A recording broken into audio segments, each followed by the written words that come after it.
السلام علیکم ورحمۃ اللہ وبرکاتہ۔ اس امید کے ساتھ کہ آپ سب خیر خیریت سے ہوں گے، آغاز کرتے ہیں اپنے دوسرے ہفتے کے 5ویں لیکچر کا۔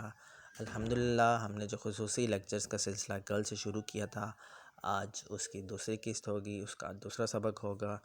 ہم نے اللہ کے فضل و کرم سے نماز کا ترجمہ سیکھنے کی کوشش کی تھی، اس کے ساتھ ہی ہم قرآن کا بھی مطلب سمجھ سکتے ہیں، کیونکہ نماز میں بے شمار ایسے لفظ ہیں جو کہ قرآن میں بار بار ریپیٹ ہوئے ہیں، تو قرآن کے اس طرح ہم ہزاروں لفظوں کو سمجھنے میں ہمیں آسانی ہوگی، اور ساتھ ساتھ ہمیں نماز کا جب مطلب سمجھ آئے گا تو ہمارے ذہن میں یہ بھی تصور پیدا ہو جائے گا، ہم نماز کے سارے ثمرات حاصل کر سکیں گے، اور ہمارے ذہن میں یہ تصور راسخ ہو جائے گا، کلیئر ہو جائے گا کہ ہم جس ذات بابرکت کے سامنے کھڑے ہیں وہ ایک عظمتوں والی ذات ہے، وہ سب سے بڑی ذات ہے۔ اس طرح ہماری زندگی کے معاملات بھی سدھر جاتے ہیں جب ہمیں پتہ ہوتا ہے کہ اللہ ہی سب سے بڑا ہے، تو ہم اپنے زندگی کو جب ہم پریکٹیکل ہو جاتے ہیں، جب ہم عملی مسلمان ہو جاتے ہیں، تو ہماری زندگی کے تمام معاملات سدھر جاتے ہیں، اور ہم تمام وہ برکات اور ثمرات سمیٹنے کے قابل ہو جاتے ہیں۔ اس کے ساتھ ہی کل کا سبق ایک نظر ہم اس کی ریویژن کر لیتے ہیں۔ کل ہم نے یہ پڑھا تھا کہ نماز ہم جب شروع کرتے ہیں تو اللہ اکبر کہتے ہیں، جس کا مطلب ہے اللہ سب سے بڑا ہے، اور صرف یہی نہیں لفظ ادا کرنا، بلکہ یہ ذہن میں تصور بھی کرنا ہے کہ ہم اس ہستی کے سامنے موجود ہیں جو سب سے بڑا ہے۔ جب یہ تصور ہمارے ذہن میں ہوگا تو ہم کبھی بھی ہمارے ذہن میں دنیاوی خیالات نہیں آئیں گے، جو اب ہم شکوہ کرتے ہیں کہ ہمارے ذہن میں دنیا کے خیالات گھوم رہے ہوتے ہیں۔ کچھ بچے، کچھ لوگ گراؤنڈ کے نماز پڑھے ہوتے ہیں، لیکن میچ میں ان کا ذہن ہوتا ہے، دنیا کے کسی کام میں ہوتا ہے۔ تو جب ہمارے ذہن میں یہ ہوگا، جو ہم پڑھ رہے ہیں اس کا ہمیں مطلب بھی آتا ہوگا، تو ہم کبھی بھی ہمارا خیال دائیں بائیں نہیں جائے گا۔ اس کے بعد ہم نے یہ پڑھا تھا، ثنا پڑھی تھی، جس کو استفتاح بھی کہتے ہیں، اس کا مطلب سمجھا تھا۔ پھر اس کے بعد سورۃ فاتحہ ہم نے پڑھی تھی۔ انشاءاللہ ہم سورۃ فاتحہ کے بعد آج مختصر صورتیں کا مطلب پڑھیں گے، ان کا لفظی مطلب، ان کا بامحاورہ بھی مطلب سمجھیں گے۔ ہر شخص کو، ہر مسلمان کو آخری 10 صورتیں کم از کم یاد ہونی چاہیے، تاکہ وہ روزمرہ کی نماز یاد کر سکے۔ اس سے زیادہ اگر کوئی حفظ کر سکتا ہے، یاد کر سکتا ہے، تو ضرور کرے۔ آج ہم مختصر ترین 6 صورتوں کا ترجمہ پڑھیں گے انشاءاللہ۔ آج کا سبق شروع کرنے سے پہلے ہمیں پتہ ہونا چاہیے کہ قرآن میں اس طرح ایک تو ہم نماز آج پڑھ رہے ہیں، دوسرا یہ ہے کہ ہم قرآن کا بھی ترجمہ ساتھ سیکھ لیں گے قرآن کی صورتیں پڑھنے کے ساتھ، تو آج کے سبق میں ہمیں یہ 2 فائدے حاصل ہوں گے۔ تو قرآن کی کیا فضیلت ہے قرآن کو سمجھنے کے حوالے سے؟ قرآن کی آیتوں ہی میں سے ہم 2 آیتیں آج پڑھتے ہیں، تو آپ سمجھنے کی کوشش کریں۔ اعوذ باللہ من الشیطان الرجیم، میں پناہ مانگتا ہوں اللہ کی شیطان مردود سے۔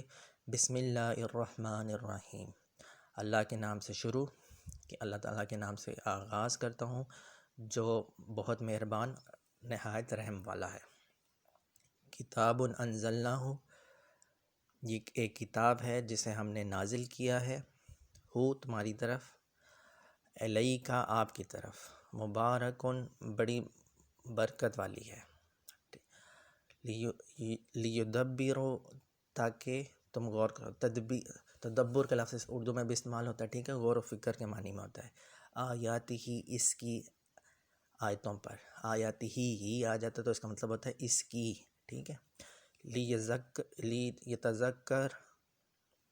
لیتذکر، تاکہ نصیحت پکڑیں یا نصیحت حاصل کریں، ٹھیک ہے۔ اس کے اندر لفظ استعمال ہوا ہے تذکیر۔ تذکیر کا مطلب کیا ہوتا ہے؟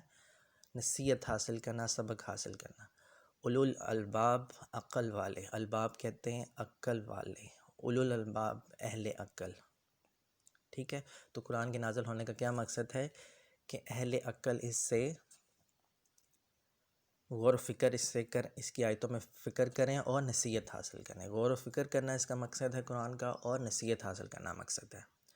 ایک اور جگہ اللہ تعالیٰ کا فرمان ہے سورۃ قمر میں، آیت نمبر 17 میں، اور یہ آیت اس صورت میں 4 دفعہ ریپیٹ ہوئی ہے، ٹھیک ہے۔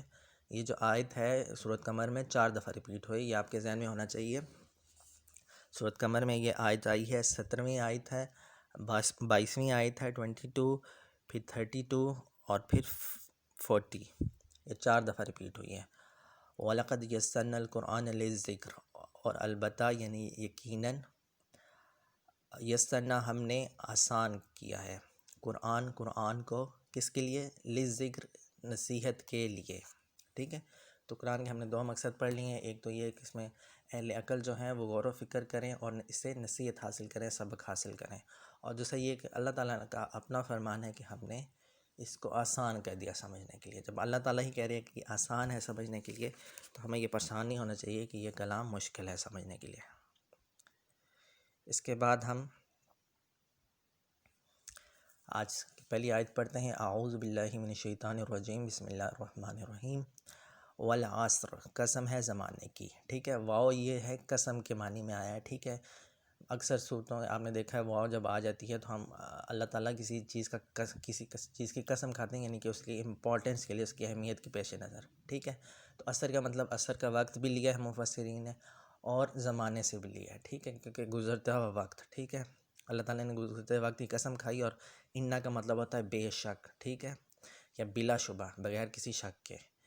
انسان لفی خسر، خسارے میں ہے، نقصان میں ہے، کہ بے شک انسان خسارے میں ہے، نقصان میں ہے، گھاٹے میں ہے۔ الا الذین، الا کا مطلب ہوتا ہے سوائے، الذین ان لوگوں کے جو آمنوا ایمان لائے، وعملوا اور انہوں نے عمل کیا، کس پہ؟ صالحات، نیک کاموں کے۔ اللہ تعالیٰ کے تمام انسان جو ہے وہ نقصان میں ہیں، گھاٹے میں ہیں، خسارے میں ہیں، لیکن ان لوگوں کے علاوہ جو کہ نیک عمل کرتے ہیں، وتواصوا، اور کیا کرتے ہیں؟ نیکی کے ایک دوسرے کو نیکی کی وصیت کرتے ہیں، تلقین کرتے ہیں، نیکی کا حکم دیتے ہیں، بالحق کی، حق کی، وتواصوا اور وصیت کرتے ہیں، تاکید کرتے ہیں، تلقین کرتے ہیں، کس چیز کی؟ بے صبر، صبر کی۔ یعنی اللہ تعالیٰ نے کہا ہے کہ تمام انسان خسارے میں ہیں سوائے ان لوگوں کے جو کہ یہ 3 کام کرتے ہیں، 4 کام کرتے ہیں۔ ایک تو ایمان لاتے ہیں، ٹھیک ہے، ایمان لانا، اللہ پہ ایمان لانا، آخرت پہ ایمان لانا، رسولوں پہ ایمان لانا، وہ تمام جو ہم نے پڑھے کلاس میں۔ اور اس کے علاوہ کیا ہے؟ وہ نیک عمل کرتے ہیں، اور حق بات کی تلقین کرتے ہیں، حق بات کا دوسروں کو بھی کہتے ہیں، اور صبر کی بھی تلقین کرتے ہیں دوسروں کو۔ اس کے بعد مختصر ترین جو صورت ہے وہ صورت نصر ہے۔ اذا، جب، آ جائے، نصر اللہ، اللہ تعالیٰ کی مدد۔ نصرت کا لفظ اردو میں بھی استعمال ہوتا ہے، اس کا کیا مطلب ہوتا ہے؟ مدد۔ نصر اللہ والفتح، اور فتح حاصل ہوئی۔ جب اللہ تعالیٰ کی مدد آ گئی تو نصرت حاصل ہوئی، فتح حاصل ہوئی۔ جب اللہ تعالیٰ کی مدد آ گئی تو فتح حاصل ہوئی۔ یہ اشارہ ہے فتح مکہ کی طرف۔ ورأیت الناس، رأیت دیکھنے کو کہتے ہیں عربی میں، اور آپ نے دیکھا لوگوں کو، ٹھیک ہے، ناس جمع ہے لوگوں۔ یدخلون، داخل کا لفظ دیکھیں، اس میں ہے خے، دال، خے، لام، ٹھیک ہے، دخل اردو میں بھی استعمال ہوتا ہے۔ یدخلون، ٹھیک ہے، یہ بھی جمع ہے۔ تو لوگوں کو دیکھا وہ کیا کر رہے ہیں؟ داخل ہو رہے ہیں، فی دین اللہ، اللہ تعالیٰ کے دین میں، ٹھیک ہے۔ افواجہ، فوج در فوج، یعنی گروہ در گروہ، یعنی کثیر تعداد میں، بہت بڑی ایک کوانٹٹی میں داخل ہو رہے ہیں۔ جب اللہ تعالیٰ کی مدد آئی اور فتح حاصل ہوگی تو آپ نے دیکھا کہ لوگ جوگ در جوگ، فوج در فوج، کثیر تعداد میں اللہ تعالیٰ کے دین میں آ رہے ہیں، یعنی مسلمان ہو رہے ہیں۔ فسبح، تو ہمیں کیا کرنا چاہیے؟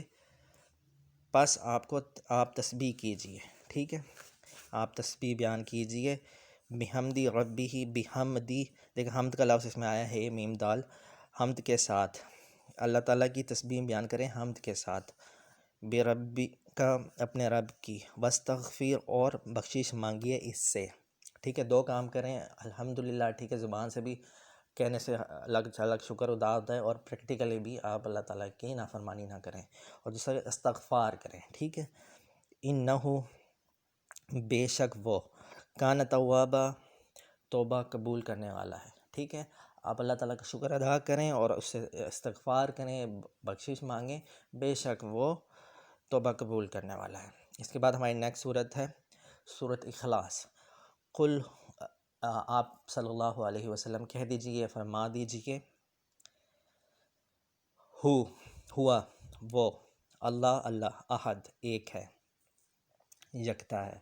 یعنی آپ صلی اللہ علیہ وسلم کہہ دیجئے کہ اللہ تعالیٰ فرما دیجئے کہ اللہ ایک ہے. اللہ الصمد، اللہ بے نیاز ہے. ٹھیک ہے. لم یلد، اس کی نہیں، اس نے کسی کو جنا. ٹھیک ہے. لم ہوتا ہے نہیں. ٹھیک ہے. یا ہرگز نہیں. یلد، اس یلد دیکھیں اس میں اولاد کا لفظ بھی دیکھیں ہے. جنا یعنی اس نے کسی کو جنا نہیں، اس سے کوئی پیدا نہیں ہوا. ولم، اور نہیں وہ خود جنا گیا، نہ اس کی کوئی اولاد ہے اور نہ ہی اس نے کسی کو جنا، نہ اس نے کسی کو نہ اس نے کسی کو پیدا کیا اور نہ ہی وہ کسی سے پیدا کیا گیا ہے. ٹھیک ہے. ولم یکن، اور نہیں ہے لہو اس کا کفواً ہمسر. کفو اردو میں بھی لفظ استعمال ہوتا ہے. ہمسر یعنی کہ اس کے برابر کا. احد، کوئی بھی، اور کوئی بھی نہیں ہے اس کے برابر کا، اس جیسا، اس لیول کا. ٹھیک ہے. اس کے بعد ہماری اگلی صورت ہے سورۃ فلق. قل، ٹھیک ہے، آپ صلی اللہ علیہ وسلم کہہ دیجئے، فرما دیجئے، اعوذ، میں پناہ مانگتا ہوں. دیکھیں اس صورت میں 5 آیات ہیں اور 4 چیزوں سے پناہ مانگی گئی ہے. ٹھیک ہے. میں پناہ مانگتا ہوں کس چیز کی؟ برب الفلق، اس ذات کی جو کہ صبح کا رب ہے. دیکھیں اس زمانے میں سورج کی جو پوجا کرتے تھے وہ صبح کے ٹائم کسی اور چیز کی پوجا کرتے تھے، شام کے ٹائم کسی اور چیز کی. تو اس میں کیا ہے، صبح کے رب کی قسم کھائے گئی وہ سمجھانے کے لیے کہ میں اس ذات کی پناہ مانگتا ہوں، اس ذات کو کی پناہ میں آتا ہوں کہ جو صبح کا بھی رب ہے. ٹھیک ہے. یعنی اس سے مراد ہے کہ ہر وقت کا رب ہے، یعنی ایک ہی رب ہے. ان کے سمجھانے کے لیے کہ ہر وقت کا الگ رب نہیں ہے، صبح کے رب کا، جس رب کے ذہن میں تم نے بنایا ہوا تصور کہ صبح کا رب کوئی اور ہے، ان کو اسی لہجے میں سمجھانے کے لیے. ٹھیک ہے. من شری، ٹھیک ہے، شر ہماری زبان میں بھی استعمال ہوتا ہے. ٹھیک ہے. شر نقصان دہ چیز. من، یہ آپ نے پہلے بھی پڑھ لی ہے کہ اس کا مطلب ہوتا ہے سے، کسی چیز سے. ٹھیک ہے. تو من شری، ہر اس چیز کے شر سے، یہ اس کا لفظی مطلب ہو جائے گا کہ میں اللہ تعالیٰ کی پناہ مانگتا ہوں. اللہ تعالیٰ کس چیز سے؟ ہر اس چیز سے، ما خلق، جو اس نے پیدا کی، ہر ایسی نقصان دہ چیز سے میں اللہ تعالیٰ کی پناہ مانگتا ہوں. ومن شری، اور شر سے، غاسقین، اندھیری رات کے، اذا، جب، وقب، وہ چھا جائے. جب رات کی اندھیرا چھا جائے میں اس وقت کے بھی اس اندھیرے پن سے بھی پناہ مانگتا ہوں اللہ تعالیٰ کی، اس کے شر سے. ومن شری، اور کس چیز کے شر سے؟ اور اس شر سے، نفاساتی، پھونک مارنے والیاں، یعنی کہ جو تعویذ گھنٹے کرتی ہیں یا جادو ٹونا کرتی ہیں، جو ناجائز قسم کا، غلط قسم کا، نقصان دہ قسم کا، ایسی عورتوں سے. ٹھیک ہے. فی العقد، گروں پہ. یہ جادو وغیرہ کچھ ایسے ہوتے ہیں، کچھ منتر وغیرہ اس طرح کے ہوتے ہیں جو کسی کے بالوں پر، دھاگوں وغیرہ پر گرے لگا لگا کے کیا جاتے ہیں. تو اس کے نقصان سے بھی میں اللہ تعالیٰ کی پناہ مانگتا ہوں. تو یہ آیات جو ہیں، دو جو صورتیں ہیں، سورۃ فلق اور سورۃ ناس، یہ خدا نخواستہ کسی پہ آپ عملیات کا اثر نظر آئے، سمجھ آئے، تو پھر یہ 2 صورتیں کثرت سے پڑھنی چاہیے، اس کے اثر کو زائل کرنے کے لیے، ختم کرنے کے لیے. ومن شری، اور شر سے، حاسدین، حسد کرنے والے کے، اذا حسد، جب وہ حسد کرے. حسد ایک دیکھیں نقصان دہ چیز ہے، تو اس سے بھی اللہ تعالیٰ کی پناہ مانگی گئی ہے. ٹھیک ہے. کہ اللہ تعالیٰ مجھے ان کے حسد کرنے والوں کے حسد سے بھی اپنے پناہ میں رکھنا، حفاظت میں رکھنا. اس کے بعد سورۃ ناس ہے، قرآن مجید کی آخری سورت جو ہے. ٹھیک ہے. قل اعوذ، آپ صلی اللہ علیہ وسلم کہہ دیجئے میں پناہ مانگتا ہوں، میں پناہ میں آتا ہوں، برب الناس، انسانوں کے رب کی، مالک الناس، انسانوں کے بادشاہ کی. ٹھیک ہے. اللہ تعالیٰ کی پہلے سے بیان کی گئی ہے رب، کہ وہ رب ہے، پروردگار ہے. ٹھیک ہے. مالک الناس، جو انسانوں کا بادشاہ ہے. الہ الناس، انسانوں کی معبود کی. الہ ہم نے کل لفظ پڑھا تھا، دیکھیں، اور رب کا لفظ بھی ہم نے کل سورۃ فاتحہ میں پڑھا تھا. من شری، شر سے، وسوسہ ڈالنے والے کی، جو وسوسے دلوں میں ڈالتے ہیں شیطان. ٹھیک ہے. خناس، جو اللہ کے جو اللہ تعالیٰ کا ذکر سن کے پیچھے ہٹ جاتا ہے. ٹھیک ہے. اس انسان دیکھیں آگے اس کی وضاحت کی کہ الذی یوسوس، وہ جو وسوسہ ڈالتا ہے فی صدوری، صدور صدر سے ہے، اردو میں بھی یہ لفظ استعمال ہوتا ہے، تو صدور اس کی جمع ہے، سینوں کے، ٹھیک ہے۔ ہم اس کی بھی پناہ مانگتے ہیں جو کہ وسوسہ ڈالتا ہے کس میں، سینوں میں، ناس لوگوں کے دلوں میں۔ تو میں اللہ تعالیٰ کی پناہ مانگتا ہوں وسوسے ڈالنے والوں کے شر سے، ٹھیک ہے۔ جو اللہ تعالیٰ کا نام ذکر کیا جاتا ہے تو پیچھے ہٹ جاتا ہے۔ اس کی آخری آیت میں وسوسے کون ڈالتا ہے اس کی وضاحت آخری آیت میں ہے، من الجنۃ والناس، جنوں میں سے بھی ہیں وہ اور انسانوں میں سے بھی۔ تو انسانوں اور جنوں میں سے جو ہمارے سینوں میں، ہمارے ذہنوں میں جو وسواس ڈالتے ہیں، شک و شبہ ڈالتے ہیں، ان کے میں شر سے اللہ تعالیٰ کی پناہ مانگتا ہوں۔ اس کے بعد آخری آیت سورت جو ہم پڑھیں گے وہ ہے سورۃ الکافرون۔ کل آپ صلی اللہ علیہ وسلم کہہ دیجئے، فرما دیجئے، یا ایھا الکافرون، اے کافرو، لا اعبدو، میں نہیں عبادت کرتا، ما تعبدون، ما یعنی کہ ہمیں پتہ ہے کہ مشرکین جو تھا کس چیز کی عبادت کرتے تھے، بتوں کی، ٹھیک ہے، تو بریکٹ میں اس لیے بتوں لکھا ہوا ہے کہ میں اس چیز کی عبادت نہیں کرتا، یعنی بتوں کی، تعبدون، تم عبادت کرتے ہو، ولا انتم، اور نہ تم، عابدون، عبادت کرنے والے ہو، ما عابد، جس کی، ما عابد، میں عبادت کرتا ہوں، ولا انا، اور نہ میں ہی، عابدن، عبادت کرنے والا ہوں، جس کی، ما، جس کی، عابدتم، تم عبادت کرتے ہو، ولا انتم، اور نہ تم ہی، عابدون، عبادت کرنے والے ہو، ما، جس کی، عابد، میں عبادت کرتا ہوں، لکم، تمہارے لیے، دینکم، تمہارا دین ہے، ولی، اور میرے لیے دین، میرا دین ہے، تمہارے لیے تمہارا دین ہے اور میرے لیے میرا دین۔